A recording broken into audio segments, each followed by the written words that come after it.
Ito na yung ating rose. Namulaklak na siya. At ito naman yung ating crotons. Buhay na buhay pa rin siya. At yan ang ating mga plant collections. At yan ang ating pinakamagandang photos. Half green, half variegated. So, dito sa side na to, itong mga ganito pala, kailangan itong tanggalin para hindi mahawa yung kailangan nyo tanggalin yung mga dilaw-dilaw. Ayan. At dito sa side na to, mayroon tayong mga caladium collections. So, ayan. Ang gustuhan ko lang sa caladium kasi magkakaiba yung kulay nila. Kakaiba yung hugis ng dahon. Tulad nito, ayan ganda. Ibang niya, shape ng kanyang dahon. At ito naman iba din. At mayroon din tayong alocasia.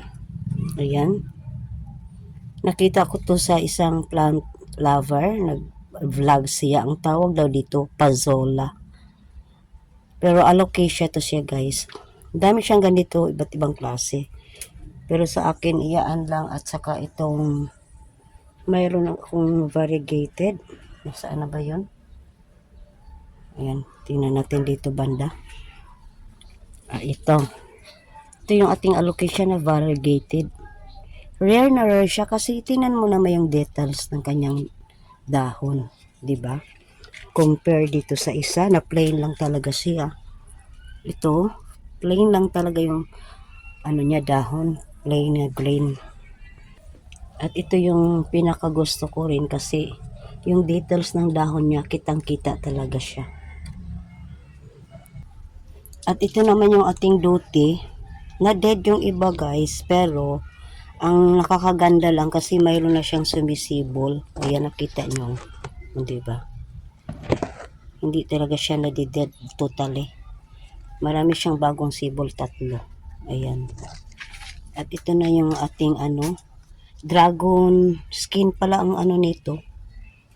Yung pangalan nito. Makapal din yung niya, yung details ng kanyang dahon, yung tawag nun. Makapal yung kanyang texture. Ganda, no? At ito ang maipagmamalaki ko rin sa aking garden. Para siyang peacock. Hindi ko lang alam kung anong tawag talaga nito. Search na lang natin sa sunod kung anong tawag dito. Ang ganda ng details, 'di ba? Para siyang peacock, 'di ba? Ganda. At ito naman yung ating Adansoni. Ayan. Nabuhay din siya. Akala ko na dead na to, pero nilipat ko siya dito banda. Mayroon akong pinapagapang kasi tapos na dead. Dito sa baba, mayroon naman siyang dahon. Buhay na buhay pa rin siya. At ito naman yung ating isang tawag kaya nito, aglonema din to eh. Iba ding klase niya. Ibang details ng kanyang dahon. At isa din ditong pinakamayaman na halaman. Kasi ang tawag dito, forever rich. Hindi talaga siya na maghihirap. Talagang forever rich talaga siya. Ganda, no? Ito naman yung ating photos area. Ayan. Magkaiba-iba siya. Ito ay silver plus. Ito din silver plus. Tanggalin natin to kasi delikado mahawa yung natin. Pag may dead na kailangan tanggalin. Ayan. Ito yung golden photos. Hanggang sa baba. Yung natin, siniparate ko lang siya pag lagay. Dito ko sa kabila. Ayan, dito ko sa kabila nilagay. Pahaba siya ng pahaba. Sinama ko siya dito kasi meron din naman akong golden photos dito nakalagay, nakahang. Ayan, di ba? Magkaiba yung details ng dahon. Ito naman iba, half variegated, half green. At ito naman yung silver splash. Ayan. At mayroon din tayong ibang photos dito para siyang tawag nitong halaman na yan na gumagapang. At ito yung ating magandang kulay orange pa siya. Pag bumuklat na yan siya, magiging purple. Ayan. Ganda.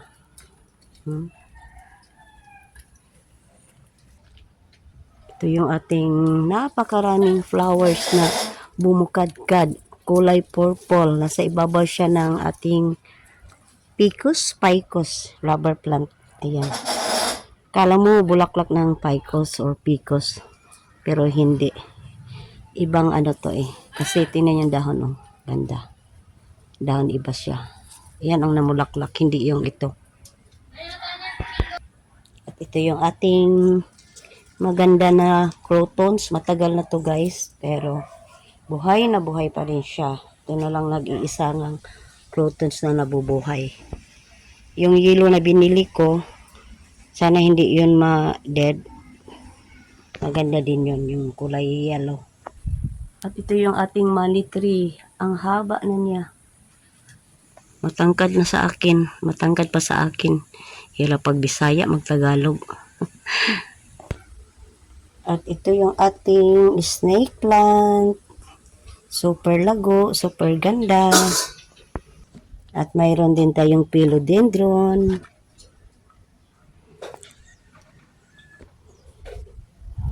At ito kakaiba din to. Kasi isang puno lang to pero mayroon siyang parang pink. Mayroong all white na dahon. Mayroong half white and half variegated. At mayroon din siyang green.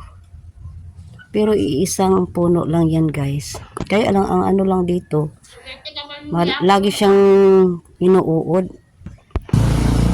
At ito naman yung ating tea plant. Ang haba na. Tingnan mo. Ang tangkad pa sa akin Hindi ko na nga maabot ang taas. Pero gustong gusto ko yung kulay niya guys. Tingnan nyo. Ganda ng niya Oops. Ganda. At yan ang ating spider plant na sa lupa ko lang itinanim kaya lumaki siya. Mayroon din tayong spider plant dito sa paso. At ito yung kanyang mga anak-anak. Pwede ito siyang maitanim. Tanggalin lang tong kanyang kasi nakikita nyo may mga ugat-ugat. So pwede yang maitanim.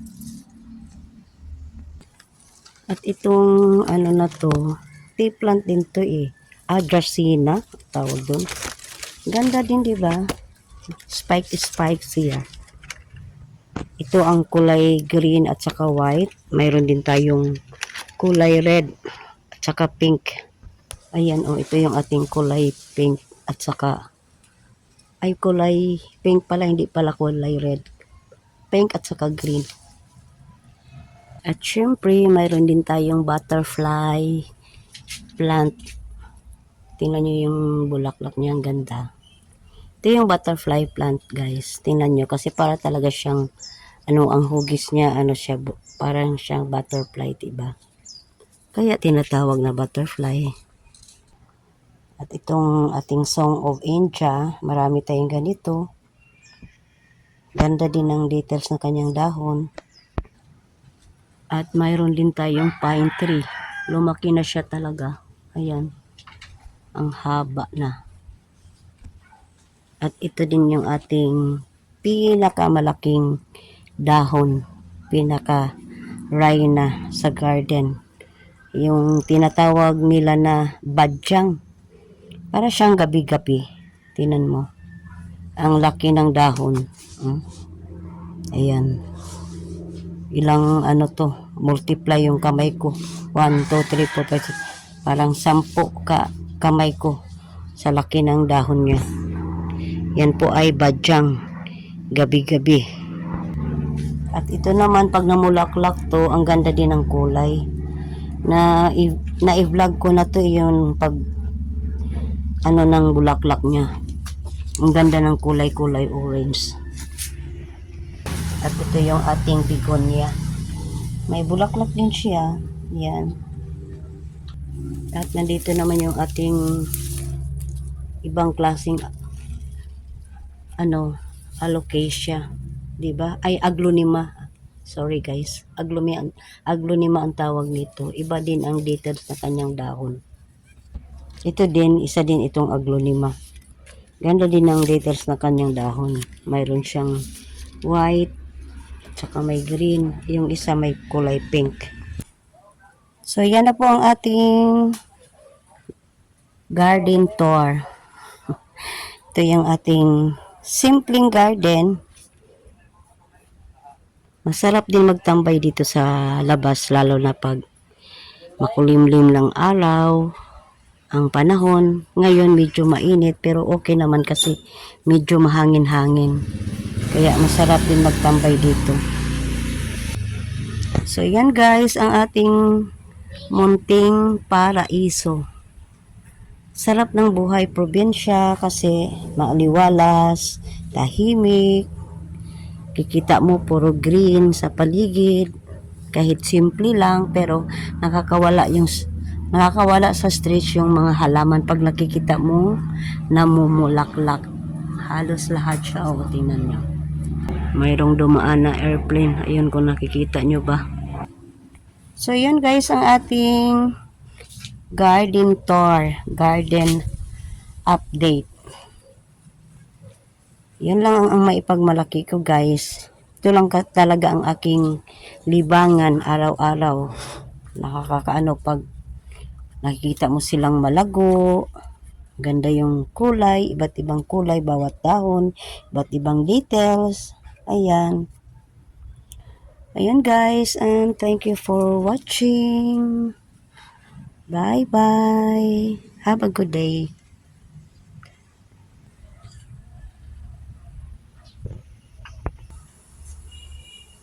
Thank you for watching.